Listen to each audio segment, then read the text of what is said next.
You may have just saved money on your next fast food meal. Technology should be making our lives easier. And again, I'm not making that leap and saying that it's more nutritional than something we might be eating. They're going to look back on history and say, these guys were getting their nutrients from cows.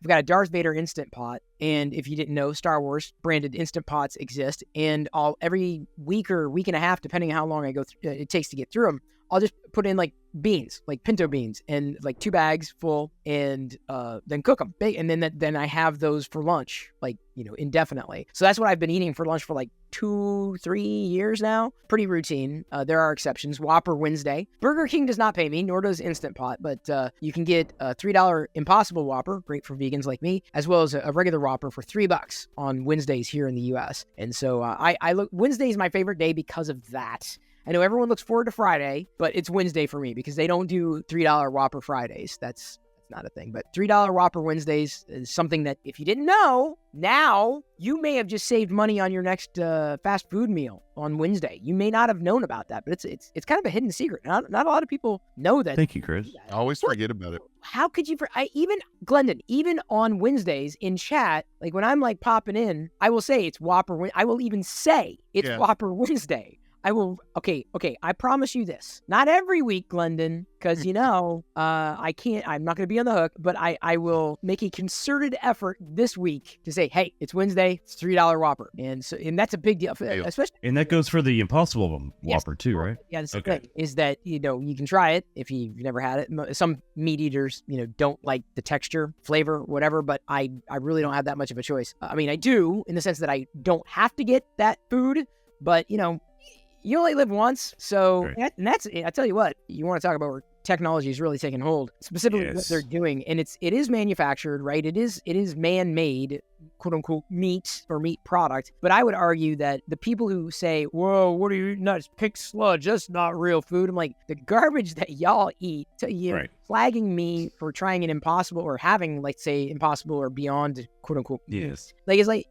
I'm fairly confident that the garbage you shovel into your mouth is probably not like grade A organic, 100% pure, just vegetables and fruits. I'm not saying pick your poison, but at some point, you gotta have something to look forward to, right? Well, don't knock it till you try it, right? Well, and that's the thing. But I would argue that, quote unquote, real meat, however that's to be determined, I don't really want to get into that aspect of things. Right. But it's probably full of just as many bad things for your body. And I don't just mean the meat itself, which could be argued has there are properties that could increase, let's say, a male's risk for colorectal cancer. But like whether it's hormones or whatever else comes with the meat, yada yada, how it was made, where it came from, etc. Right. So you could say, well, the Impossible Whopper just the Impossible meat is not pure, right? It's not real. It's all manufactured. It's all chemicals. It's all this. I'm like, dude, don't tell me. I understand that. See, that's the thing. I understand that it doesn't come from the sky. It doesn't come from the ground. I totally get that. But, I'm not saying don't yuck someone's yum. It's just don't try to judge me on that choice that I'm making because it doesn't have an animal product. When you're sitting there maybe eating an animal product with no problem, but it's filled with all sorts of garbage. And again, I'll go a step further, right? I eat cereal on Saturdays. The one I had this weekend was a Disney 100. I got it at the Dollar Tree for $1.25. It kind of sucks that they're still called the Dollar Tree. It should be the $1.25 tree. Right.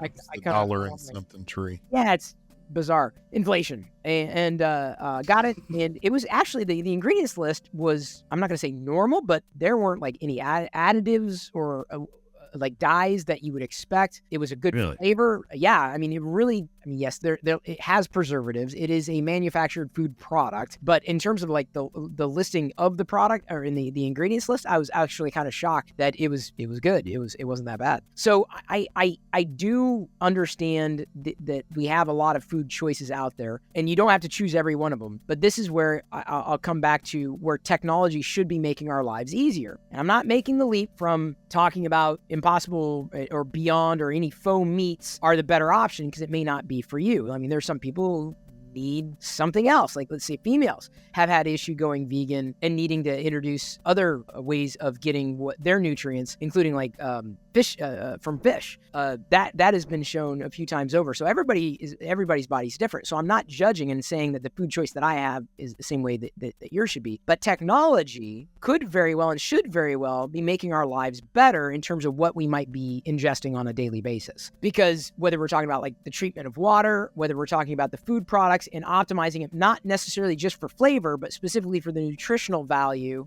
And again, I'm not making that leap and saying that it's more nutritional than something that you might be eating, but shouldn't that be where we would want technology to be, like, I guess, really, really working for us instead of the food companies churn out these food products that taste great, no doubt about that, but our body doesn't necessarily care what something tastes like apart from, it's past your palate. I don't know if we're ever going to get to that point because of the illusion of choice that we might have with the food products that we buy, at least in today's array of options at supermarkets. But that's where I would really love to see technology be applied. Let's look at the flavor, obviously, because of our taste buds, but let's go deeper and optimize what it is that we're eating such that our body can respond well to it and give us the nutrition that we need so that we're not just filling ourselves with junk, right? And just empty calories, so to speak, so that the technology is effectively optimized for our health. And I don't know if that's how the industry works. And it's a food industry.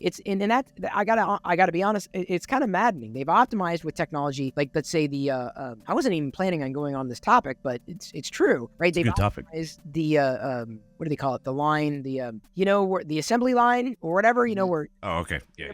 They've optimized and used technology there, but I'm specifically talking about the composition of the things that we're eating or drinking. And that, unfortunately, health is a distant, almost byproduct of the byproduct. And that is, I feel, detrimental to us as a society because we end up with health problems. Because, you walk into a store and like fruits and vegetables or this very easy to use processed, pre-made, whatever, it tastes good, right? And so you go with the thing that tastes good. Fruits and vegetables can taste good too. And trust me, I'm not saying that's all I eat. So that's where I would love to see technology go. And I don't know what it's going to take to get there because unfortunately, health may sell, but it's usually health in line with a processed food that comes with it, something that's quote unquote healthy based on quote unquote science or quote unquote research that might have been funded by the company that made the product. If I was ever to be excited about anything, I would love to see that happen. I don't know what it's going to take. You'd think, I think being healthy, sorry, Mike, I'll finish this thought and I'll pass the baton. I don't think people being unhealthy is the thing that's going to take because clearly, like that has been a problem, across the world because we have outsourced our health to companies that are selling us food, which tastes great, but unfortunately our bodies can't process it the same way. When I see the slagging of Impossible and Beyond and these faux meats, I take it in context with all the other garbage that everybody else might eat as well. So, okay, Mike, I'm not even on a soapbox. It's just, why didn't I get off on that? Get off the soapbox. Okay. No. I was just going to add to that I think you're onto something. And in 100 years from now, they're going to look back on history and say, these guys were getting their nutrients from cows. That's so primitive. Yeah, it might be that way. I really don't know. And I think you're onto something I think there's a lot of scientific answers to happen. Yeah, I just agree. Yeah, right now it's like it's a replacement. It's not. I couldn't argue that it's a quote unquote better replacement because there hasn't been enough time. The research is the data has not. We haven't been living with it for let's say 30 years or what have you. It's knowing that the industry does not operate with health in mind. They operate with profit. They operate, around flavor and taste, like snack foods, very salty. So, you keep eating, you're not satiated. So you just keep eating more and more and more and more and more. And so that is probably, and this is not a conspiracy. Like it's not a conspiracy. It's like, this is the reality that we are dealing with. And it's one of the reasons why, I drew certain lines with my personal choices years ago. There are certain foodstuffs that I would avoid. This is pre-vegan. Like I don't, hydrogenated oil. I avoid artificial sweeteners unless I can't avoid it. There are certain like medicines that, it's got like sucralose or, aspartame. I generally won't have that stuff. But if it's in a medicine, I'm like, what am I going to do? Like I need a Dayquil. I have to take it, right? I'm not going to pay $84 for a homeopathic or homeopathetic, just you stick it in your nose for an hour and you'll be healed of everything. I'm like, so yeah, there's certain things that you kind of have to take a principled stand on if that's a choice for you. My wish is that we did not have to make the choice, and technology allowed the companies that are selling products to sell a product it may be profitable for them, right? Go capitalism, but also a product that's not killing us at the same time. And I don't think that's too much to ask. I really don't. Is that too much to ask? Not at all. Use science to make better food? I think it's pretty easy.